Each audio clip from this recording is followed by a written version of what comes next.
All right, today we're going to solve some problems that involve percents using proportions. So we've already spent quite a bit of time solving proportions, and we've talked a little bit about percents, so now we're going to kind of put it all together.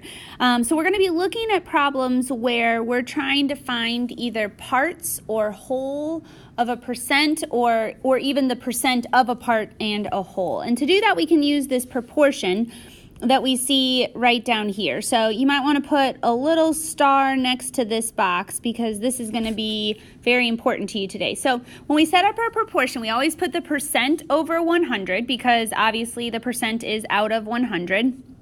And then we put the part over the whole. And when we look at these problems, sometimes the word is can be an indicator that we're looking at the part, and the word of can be an indicator that we are looking at the whole.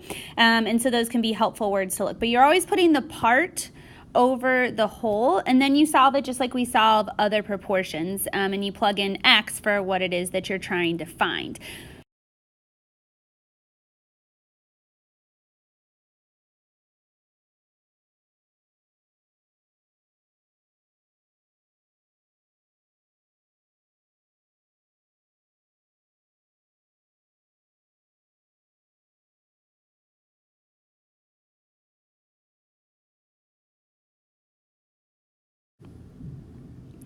All right, so problem number 1 asks us what percent of 72 is 54? So we're going to set up our proportion, and we always put the percent over 100. And in this case, the percent is what we don't know, so that's where X goes. And it wants us to find what percent of 72 is 54. So 54 is the part, 72 is the whole. And again, you see those words is and of that can help indicate for you what is the part and what is the whole. Now that we have the proportion set up, we can solve it using cross products. So we have 72 times X equals 54 times 100. So that's 72X equals 5,400. And then we're going to divide each side by 72, which, as always, you're welcome to use your calculator for. And we get X equals 75. So our final answer here is that X equals 75%. We can't forget that percent sign because, again, the question asked us what percent. So it's not just 75, it's 75%. Let's go ahead and jump down to number 3. So again, we're going to start by setting up a proportion. We always put the percent over 100. So in this case, the percent is 24. So we put 24 over 100.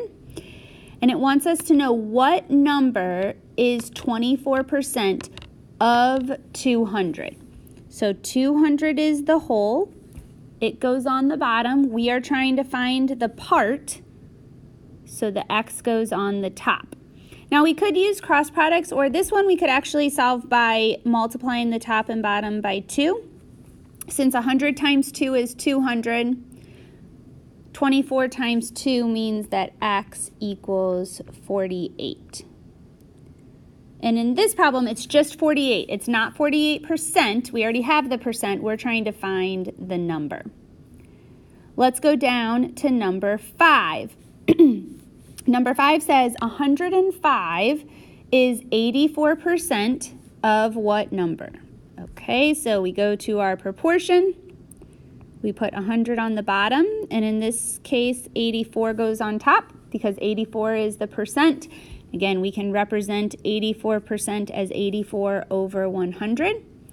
It says 105 is 84% of what number? So in this problem, 105 is the part, and we are looking for what whole it is a part of. So there's my proportion. Now I'm going to use cross products to solve. So I have 84 times X equals 100 times 105. So 84X equals 10,500. Going to divide each side by 84.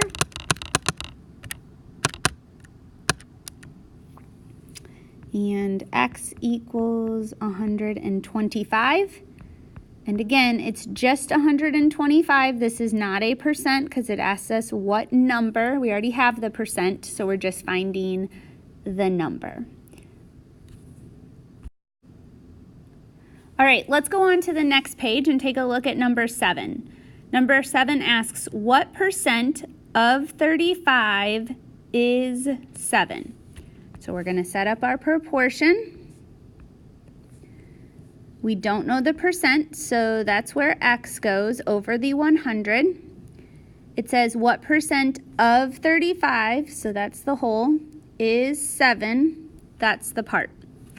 Now we can use cross products to solve. We have 35 times x equals 7 times 100. So 35x equals 700.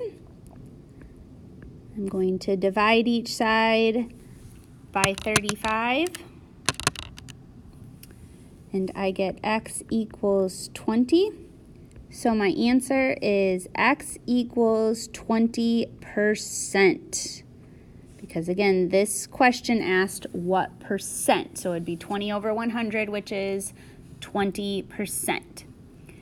Before we go any further, I also want to let you know that there are other ways to solve these problems. In fact, maybe you've been taught how to solve these problems using an equation, and that works great. A proportion is just one way to solve them, and the nice thing about proportions is we have so much practice solving proportions that once we set it up, that's oftentimes the hard part, and solving it then is a little bit easier since you've had so much practice with it. But you can solve these with equations as well, and it would work out the same way. All right, let's go on to number 8.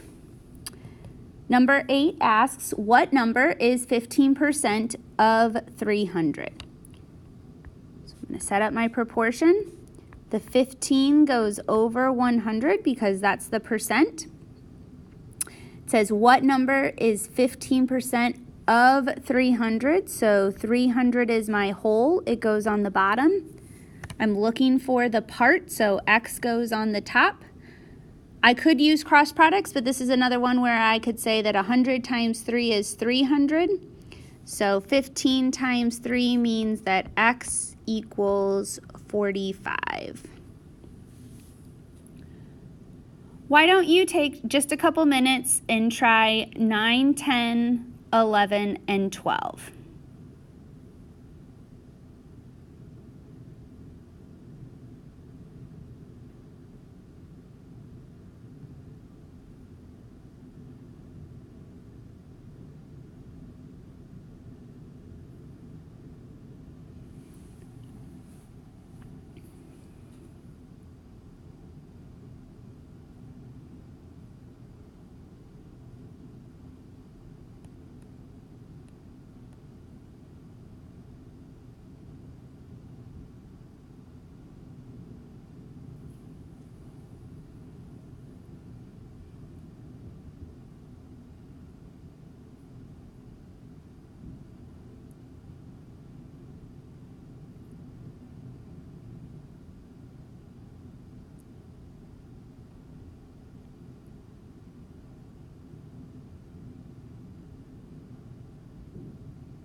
All right, as you finish it up, go ahead and check your answers with mine.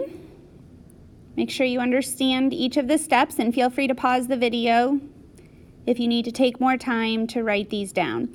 One thing I want to point out about number 12 is you notice that you got a repeating decimal. You're welcome to use the repetend sign above the 4s there, or you could round it to the nearest hundredth and write 0.44. Either way works fine. The other thing is, notice that number 12, and really other problems similar, is really exactly what you're doing when you figure out your homework score. If you got a 40 out of 90, you could type in 40 divided by 90, and then you're moving the decimal point over 2 spaces, which is the same as multiplying by 100. And so it's really the exact same steps that we've done in those types of problems, so that you see that similarity there. All right, let's try just a couple word problems. The nice thing about this proportion is the word problems don't become any more difficult. You just have to look and read carefully to figure out which is the part and which is the whole, so that you know which number to put on the top and which number to put on the bottom. So, number 13 says, of the 325 teams in the NCAA Division I women's basketball, 4% are in the Mid-American Conference. How many teams are in the Mid-American Conference? So, I'm going to put 4 over 100 because the percent always goes over 100. And now I need to think carefully as if 325 represents the part or the whole. Well, it says of that many teams, so I know that it is the whole, and I'm trying to figure out which part are in the conference. So I have the whole division. I'm trying to figure out what part are in the conference. And then once I have my proportion set up, I can use cross products to solve. So I have 100x equals 1,300. I divide each side by 100, and x equals 13. Now, because this is a word problem, we do need to have a label with our answer. So there are 13 teams in the Mid-American Conference. And the most important word for you to have there is teams, because that is what you're counting. All right, let's try the next one. An artist's collection of paintings includes 22 portraits. The portraits make up 40% of the collection. How many paintings are in the collection? So we always put the percent over 100, and now we need to determine if 22 represents part of the collection or the whole collection. Well, it says an artist's collection of paintings includes 22 portraits. So the portraits are only part of the collection, so therefore the 22 goes on top, and we're trying to find all of the paintings in the collection, so X goes on the bottom. And now I can use cross products to solve. So 40 times x equals 22 times 100. So 40x equals 2,200. Divide each side by 40. And we get x equals 55. So my answer is 55 paintings in the collection.